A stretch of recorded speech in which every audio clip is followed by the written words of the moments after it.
My mom called me a freeloader and posted it on Facebook for everyone to see. Chloe, please. Everything's falling apart. What did you do? The morning I finally moved out, my mum posted a photo of me on Facebook and called me a 29-year-old freeloader. Thousands laughed. My own family joined in. What none of them knew, I was the one secretly running every system keeping their lives from falling apart. So I didn't argue. I didn't cry. I just walked away.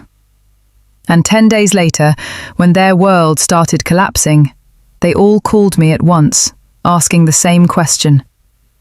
Chloe, what did you do? My name is Chloe Bennett, and the morning everything changed, I was standing barefoot in the middle of my new apartment in Austin, Texas, surrounded by half-open boxes, tangled cables, and a silence that felt unfamiliar in the best way. I was 29, 5'6", with dark brown hair usually tied into a loose knot that never stayed neat for long. People often said I looked calm, even cold, because I didn't react much on the surface. But that calm wasn't natural. It was built.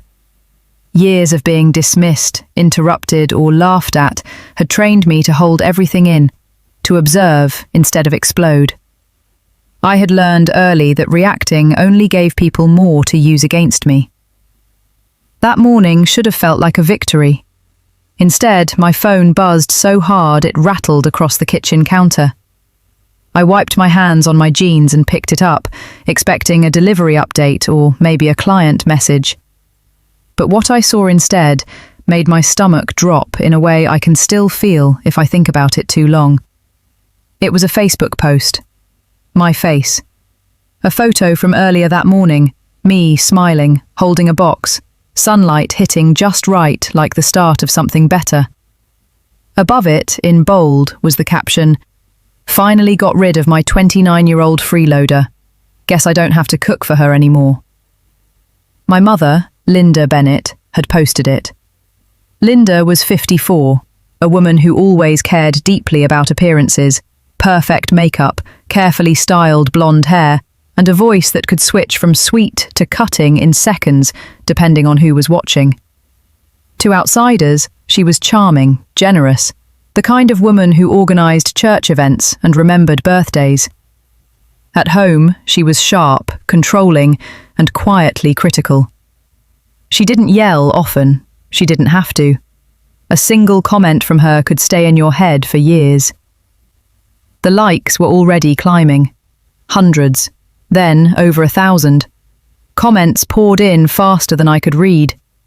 I recognised names, old classmates, distant relatives, people who had never once asked me what I actually did with my life. About time. Some kids never grow up. 30 and still living at home? Yikes. And then, a name that made my chest tighten. Ethan Cole, my ex. Ethan was 31, tall with sandy blonde hair, and the kind of easy confidence that made people trust him quickly. When we dated, he had been charming, attentive, until things got hard. Then he became distant, avoidant, someone who preferred comfort over confrontation. We broke up a year ago when he told me, gently but firmly, that he needed someone more stable. He had liked the post. Not commented, not defended me, just liked it. That somehow hurt more. I didn't cry. I didn't type anything. I just stared at the screen, then quietly started taking screenshots. Every comment, every reaction, every name. Because something inside me had already clicked into place. This wasn't just humiliation. This was clarity. My phone rang again, this time with a name that felt like oxygen. Mia Torres. "Tell me you didn't respond," she said the second I picked up. Mia was 30, Latina, sharp-eyed, and always dressed like she had somewhere important to be, even when she didn't. Shoulder-length black hair, quick smile, quicker instincts. She worked in marketing, but more importantly, she saw people clearly. Too clearly, sometimes. "I didn't," I said. She exhaled. "Good. Don't. Chloe, they have no idea what they just did." I looked around my apartment again. My space, my systems, my life finally separated. "I know," I said quietly. Because they really didn't. They thought they had just gotten rid of a burden. They had no idea they had just removed the one person holding everything together. And for the first time in my life, I wasn't going to fix it. By noon, the Facebook post was still spreading, but I had already closed the app and opened something far more real. My dashboard. 3 monitors lit up my living room, each one filled with systems I had built from scratch. Compliance trackers, automated alerts, client workflows. This was my actual life, not the version my family laughed about. Brooks Risk Systems LLC wasn't a hobby. It was the reason several businesses hadn't collapsed months ago. And right now, one of my biggest clients was waiting. Ryan Adler's name flashed across my inbox. Ryan was 38, tall and lean, with sharp cheekbones and permanently tired eyes. The kind of man who built his company from nothing and trusted almost no one because of it. He ran a fast-growing logistics startup based in San Jose, the type that moved too fast for its own stability. He had come to me 6 months ago, after nearly failing a compliance audit that could have shut him down. I had rebuilt his entire system, quietly, efficiently, without needing recognition. His message was short. "Final review ready. Legal team on standby. Let's close this today." I leaned back slightly, exhaling. This was the $1 million contract. Not flashy, not something you brag about at family dinners that no one would understand anyway. But real. Very real. I remembered the last time my father saw me working like this. Douglas Bennett, 57, broad-shouldered, always smelling faintly of motor oil and frustration, had stood in the doorway of my old bedroom months ago, watching me type across 2 screens. He had crossed his arms, shaking his head like he was looking at something embarrassing. "You sit there all day pretending to be busy," he said. "Real work doesn't look like that." He wasn't a cruel man in the traditional sense. He provided. He showed up. But he had grown up in a world where work had to be physical to count, where effort was measured in sweat, not systems. And anything he didn't understand, he dismissed. That moment stuck with me longer than I ever admitted. My fingers moved automatically across the keyboard as I opened Ryan's files. But another notification slipped through. A client update from Lila Chen. Lila was 27, petite with sharp features and an intensity that made people underestimate her until it was too late. She ran a fashion tech startup in Palo Alto, juggling investors, product launches, and constant pressure to prove she belonged in rooms where she was often the youngest voice.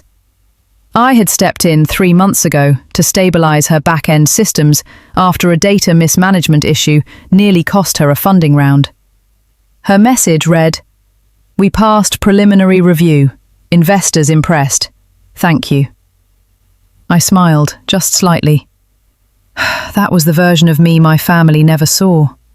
Not because it didn't exist, but because they never bothered to look. The irony wasn't lost on me.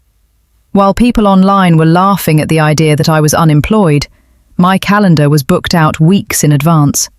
Contracts, deadlines, strategy calls. Real consequences attached to everything I did. I wasn't invisible in my world. I was essential. But back home, that same work had been reduced to a joke. A laptop, a quiet room, no uniform, no boss, no proof. At least, not the kind they respected. And over time, I had stopped trying to explain. It was easier to let them believe what they wanted than to fight for validation that would never come. At 2:17 p.m., Ryan called. His voice was steady, focused. "We're ready to move forward," he said. "Full contract, retainer included, legal cleared everything." I closed my eyes for a second, not from stress, but from recognition. This was it. Months of work, precision, silence. "Send it over," I replied calmly. He paused, then added something unexpected. "By the way, whatever you're doing, Chloe, this level of structure, it saved us." I didn't respond right away. I wasn't used to hearing that out loud. Not from people who mattered in my personal life. But here, in this world, it was normal. Expected, even. "That's what you're paying for," I said finally. Professional, clean, controlled. When the call ended, I sat back and looked around my apartment again. The boxes were still there. The quiet was still new. But something inside me had shifted. Not because of the post, not because of the comments, but because, for the first time, there was no one standing behind me telling me this wasn't real. No one minimizing it. No one laughing. Just results. Just proof. Just me. And maybe that was why their version of me had always been so easy to maintain, because I had allowed it.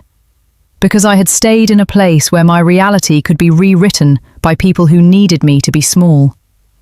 But not anymore. By late afternoon, after signing Ryan's contract and closing 2 smaller client tickets, I found myself staring at a folder I hadn't opened since moving out, labelled simply Family Systems. It sat there like a quiet truth I had avoided naming for years. I clicked it open, and instantly, the illusion unravelled. My mother's online shop back-end was still mirrored in my archived workspace. Order routing, customer response templates, refund protocols, all built by me. Linda Bennett, my mother, 54, always presented herself as a self-made small business owner, the kind of woman who posted smiling photos of her handmade decor on neatly staged tables, her blonde hair perfectly styled, her voice warm and charming in public. But behind that polished image, she had never learned how her systems actually worked. That part had always been mine. I remembered nights sitting in the dim glow of my screen, answering angry customer emails under a generic support alias while she slept, preserving her reputation without ever attaching my name to it. Next, I opened a subfolder labelled Jake Contracts. Jake Bennett, my younger brother, 25, tall, athletic build, dark hair always styled like he had just walked out of a photo shoot, had the confidence of someone who believed success would come naturally to him. He wanted to be an influencer, always chasing brand deals, sponsorships, quick wins. But Jake had a pattern. He trusted excitement over detail. 6 months ago, he had almost signed a contract that would have locked him into unpaid promotional work for 3 months, with heavy penalties for missed deadlines. I remembered sitting across from him at the kitchen table, highlighting clauses line by line, while he rolled his eyes, tapping his phone impatiently. "You overthink everything," he had said. But I had still fixed it. Quietly renegotiated terms, removed hidden obligations, protected him from something he didn't even fully understand. Looking at that document now, I realized something unsettling. He had never once asked how bad it could have been. Then came my father's files. Douglas Bennett, 57, strong hands, worn expression, the kind of man who built his identity on providing, but never adapted when the rules changed. His financial records were scattered across inconsistent spreadsheets, half-finished logs, and outdated software he barely knew how to use. He had always operated on instinct. Buy now, fix later. And fix later had always meant me. I saw transaction histories I had cleaned up, mismatched payments I had quietly corrected, deadlines I had met on his behalf before they turned into penalties. He never asked how it got done. He just assumed things worked. And when they did, it confirmed his belief that there was never a real problem to begin with. I leaned back slowly, the weight of it settling in a way it hadn't before. It wasn't just that I had helped them. It was that I had been the system, the connector, the invisible layer holding everything together. Without me, nothing in that folder could sustain itself, not because they were incapable of learning, but because they had never needed to. I had absorbed the consequences for them, over and over again, until my presence became invisible and my absence unthinkable. A soft notification pulled me back, Mia texting, "You okay?" I glanced at the screen, then back at the files. For the first time, I didn't feel anger. I felt clarity, because now I could see it without emotion distorting the edges. I hadn't been living with them out of necessity. I had been maintaining a system that depended on me staying small enough to manage it.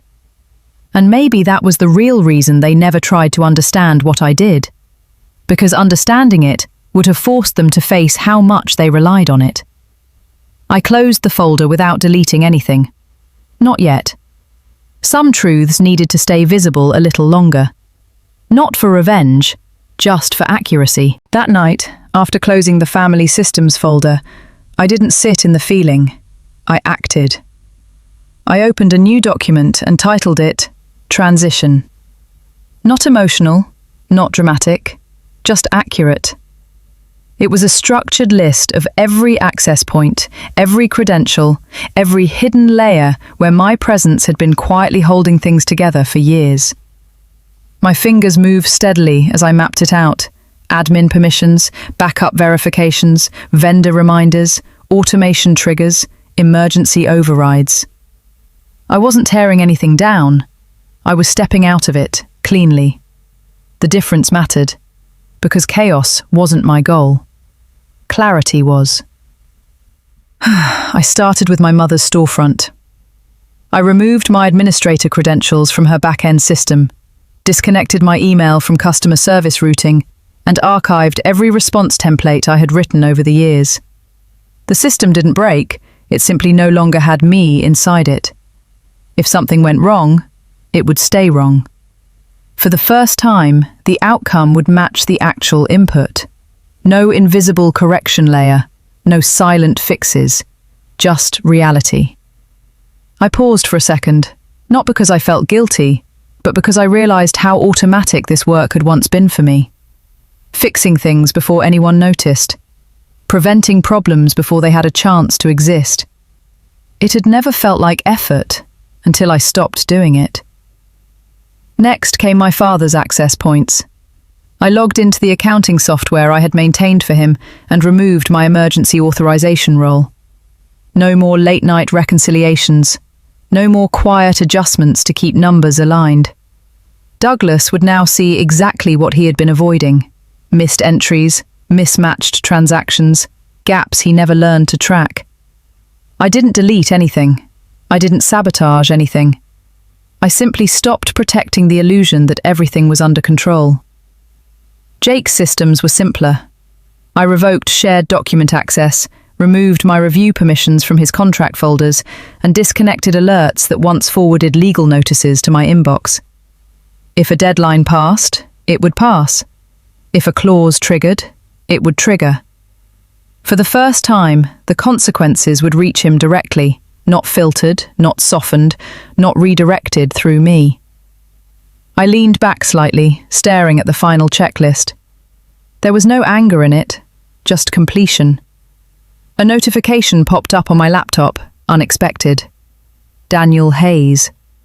I hadn't seen his name in over a year. Daniel was 35, tall, slim, always dressed like he had just stepped out of a boardroom, even when he wasn't in one. Sharp jawline, calm eyes, and a reputation for building scalable systems faster than most people could understand them. We had worked together briefly on a consulting project years ago, and he had been one of the few people who saw my work for what it actually was. His message was direct. Heard you went independent. I'm expanding my firm. You should consider scaling. This isn't small work anymore. I stared at the screen longer than I expected. For a second, I almost laughed at the timing. While one world was losing access to me, Another was offering expansion. "I'll think about it," I replied, keeping it simple. But the truth was, I already was. I stood up and walked across my apartment, stepping over unopened boxes, looking out the window at a city that didn't know me yet. Austin stretched out under a fading sky, full of noise, movement, possibility. No one here saw me as a burden. No one here had a version of me they needed to protect. That realization settled into something steady. Not excitement, not relief. Something quieter. Ownership. I opened another document, this one titled Next Phase. This wasn't about leaving anymore. It was about building. Expanding my client base, formalizing contracts, setting boundaries from the start instead of correcting them later. I outlined pricing structures I had once hesitated to enforce. Retainers, terms, conditions. Respect, written into the system from the beginning. For the first time, my future didn't include fixing what other people refused to understand. It included choosing what I built and who got access to it. I saved both documents. Transition. Next phase. One closed a chapter. The other made sure I never had to go back. By the third morning after I finalized the transition file, the first sign didn't come as a phone call or a dramatic message. It came quietly, through an automated alert I had forgotten to disable. It was from my mother's store, a flagged shipping delay. The system still recognized my email as a secondary monitor for anomalies, not control, just visibility. I stared at it for a moment before opening the report. 2 orders had been marked as shipped without tracking numbers being generated. That meant one thing. The fulfillment sync had failed, and no one had noticed. I pictured Linda Bennett, 54, standing in her carefully arranged workspace, smiling for photos, unaware that behind the scenes, customers were already waiting for updates she didn't know how to give. I didn't move to fix it. I closed the alert and let it sit. By noon, the second crack appeared. This time it wasn't subtle. My father's vendor system triggered a late payment warning, something that had never escalated before because I had always caught it early. Douglas Bennett, 57, had a pattern. Approve inventory purchases first, then figure out how to cover them later. I had spent years balancing that instinct, shifting funds, correcting mismatches, keeping everything just stable enough to avoid consequences. But now, without intervention, the timeline was real. The payment had missed its window. A penalty had been applied. I imagined him sitting at his desk, staring at numbers that didn't align the way they used to, frustration tightening his jaw. For the first time, there would be no quiet correction waiting behind the scenes. Around 2 p.m, my phone buzzed, not from family, but from an unknown number. I ignored it. Then it buzzed again. This time, a message followed. "This is Marcus Lee from Apex Brand Group. We need to speak regarding Jake Bennett." I paused before opening it. Marcus Lee, 34, was someone I recognized immediately. Tall, composed, always dressed in sharp, minimal suits that gave him an almost clinical presence. He had a reputation in the industry for being precise, unforgiving when it came to contracts. He didn't bluff. He enforced. His company handled mid-tier influencer partnerships, the kind that looked easy on the surface, but came with strict deliverables underneath. I already knew what this was about. Jake had missed something. Not intentionally, but carelessly. I read the message slowly. "Deadline obligations have not been met. We will proceed with formal notice if unresolved within 48 hours. Clean, direct, no emotion. I could almost hear Jake's voice in my head, dismissive at first, then defensive, then panicked. He had always relied on momentum, on charm, on the assumption that things would work out. But contracts didn't care about personality. They cared about execution. and execution had always been where I stepped in. I set the phone down and leaned back, letting the pattern form without interference. One issue didn't create collapse. It revealed it. A missed shipment wasn't just a delay, it was the absence of a system. A late payment wasn't just a mistake, it was the absence of structure. A contract breach wasn't just bad luck, it was the absence of oversight. For years, I had been filling those gaps so consistently that no one ever saw them as gaps. They saw them as normal. By late afternoon, I noticed something else. Silence. No calls, no messages from home. That meant one thing: they hadn't connected it yet. The problems were still isolated in their minds. Separate incidents, bad timing, small mistakes. Not a pattern, not a shift, not me. I walked over to the window, watching the city move below, steady and indifferent. Somewhere across town, 3 different problems were unfolding in parallel, each one manageable on its own, each one solvable if you knew where to look, if you understood how the system connected. But that knowledge wasn't there anymore. And for the first time, I didn't feel responsible for what happened next. By the morning of day 6, the silence broke all at once. My phone lit up before I even got out of bed. 3 missed calls, then 5 more, then a string of messages stacking over each other like something collapsing in real time. I didn't need to check the names to know where they were coming from. When I finally unlocked the screen, the pattern confirmed it. Mum, Dad, Jake. Again and again. I didn't open the messages immediately. Instead, I went to the one place I knew would show me the shift first: Facebook. The original post was gone.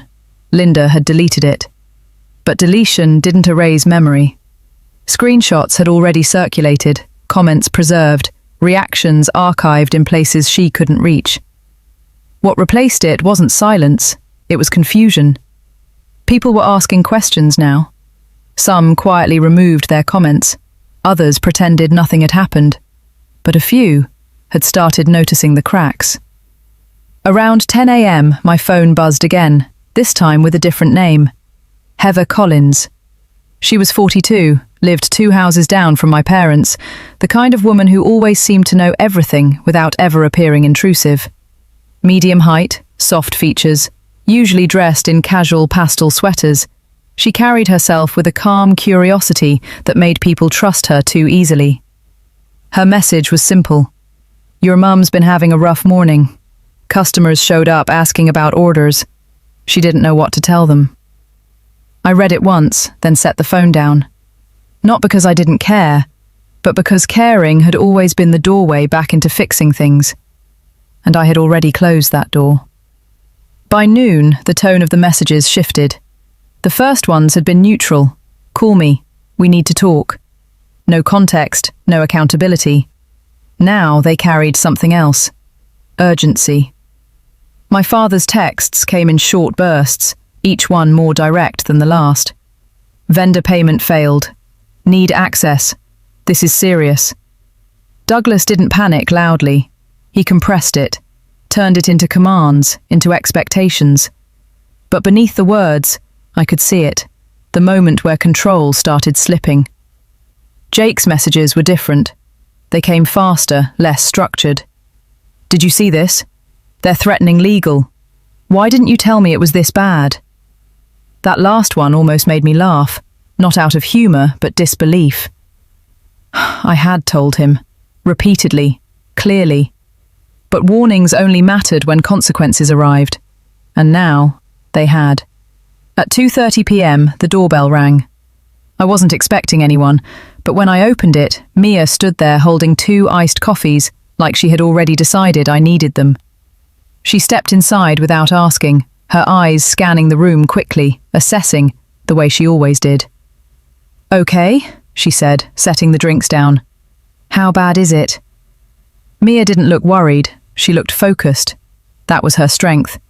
She didn't get pulled into emotion first. She looked at patterns, outcomes, consequences. I handed her my phone. She scrolled silently for a few seconds, her expression tightening just slightly. "They're not calling because they're sorry," she said finally.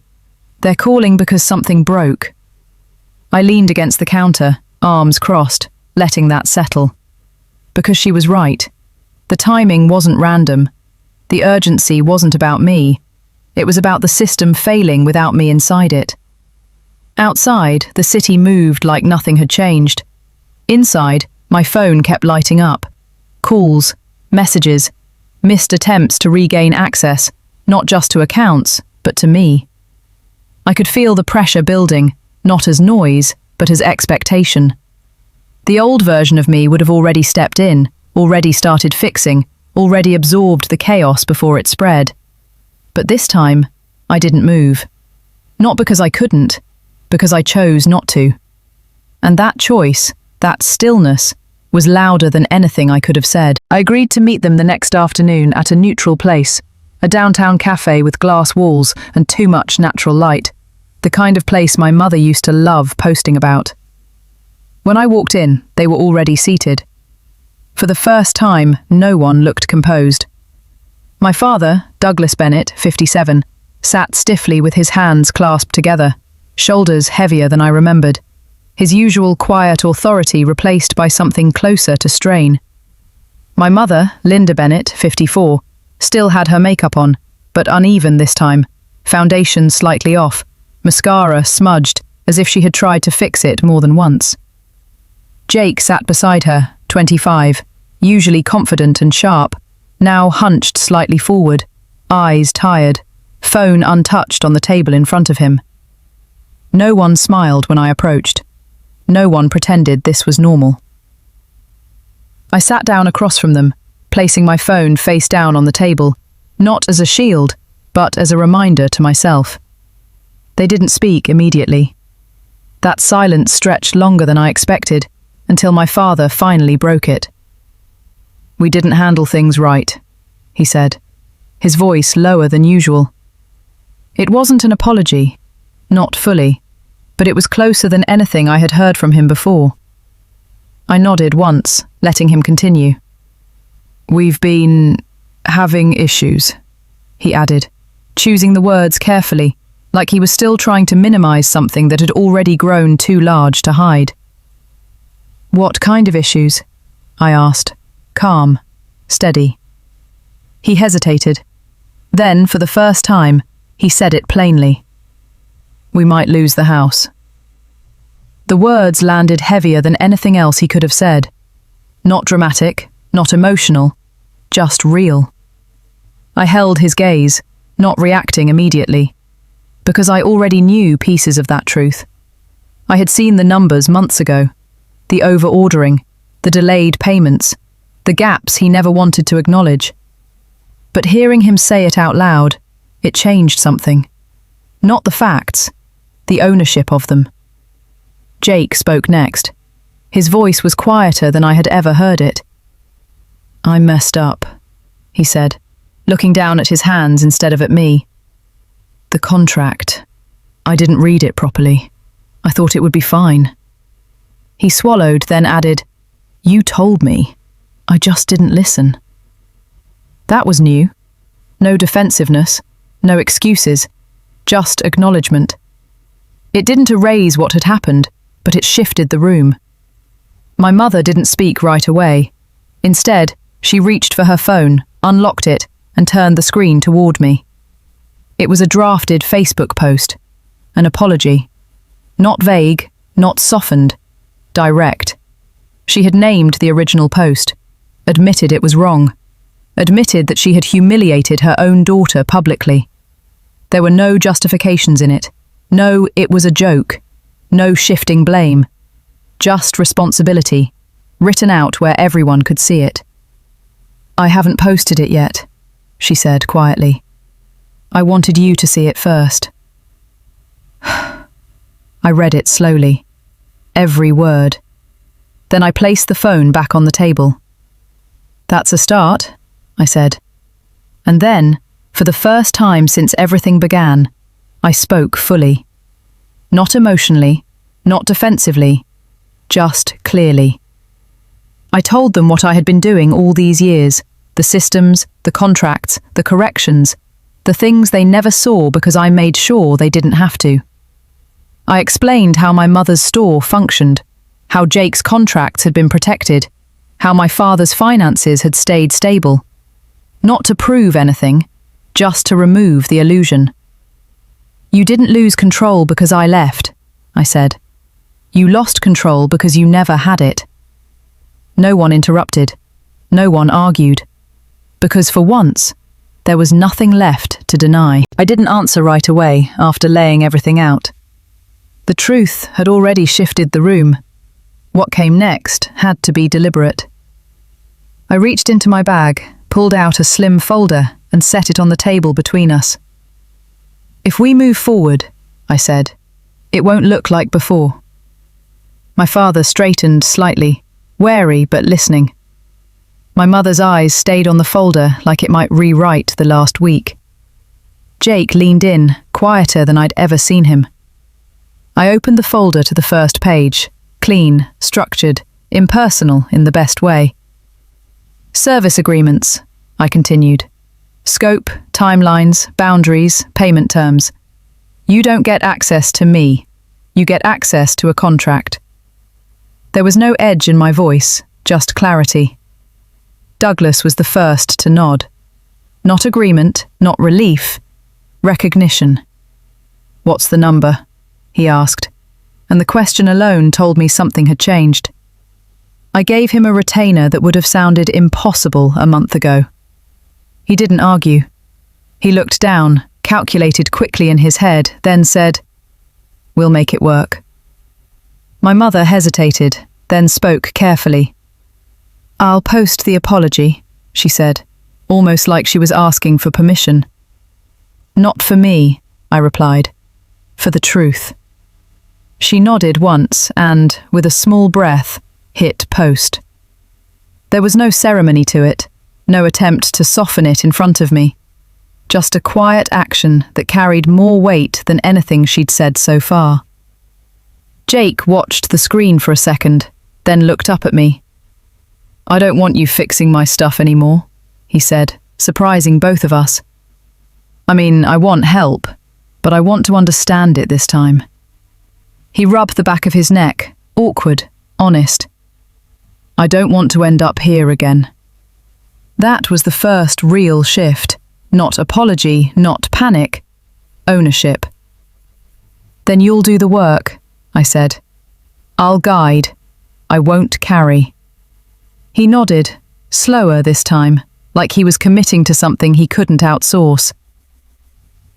The next hour wasn't emotional, it was operational. We reviewed scopes. My father's business would be a limited engagement, financial structure, vendor timelines, compliance checkpoints. No late-night emergency calls, no undefined tasks. Everything documented, everything billable. My mother's store came with conditions. She would hire a fulfillment assistant, someone who could handle daily operations so the system wouldn't rely on a single invisible layer again. I recommended someone I trusted, Emily Parker, 33, organized, precise, with a quiet confidence built from years of managing small e-commerce operations. Medium height, light brown hair always pulled into a low bun, Emily had a reputation for being steady under pressure and brutally honest about what systems could and couldn't handle. "She won't let things slide," I said. My mother gave a small, almost reluctant nod. That was good. Comfort wouldn't fix this. Structure would. Jake's situation was different. I didn't take him on as a client. Instead, I referred him to a contract attorney, Sophie Grant, 40, sharp-eyed, composed, known for dismantling bad agreements clause by clause. "You need someone who doesn't care about your feelings," I told him. "Just your risk." He exhaled, half nervous, half relieved. "Okay," he said. "I'll call her." That was new too, action without resistance. When we finished, the table didn't feel lighter. It felt defined. Lines where there had been none. Expectations where there had been assumptions. My father signed first, his signature firm, almost mechanical. My mother followed, slower, more careful. Jake didn't sign anything, but he stood up straighter than when I arrived. That was his version of it. A week later, my apartment didn't feel temporary anymore. The boxes were gone. In their place were whiteboards, timelines, new client pipelines. Daniel Hayes had followed up, and this time I didn't hesitate.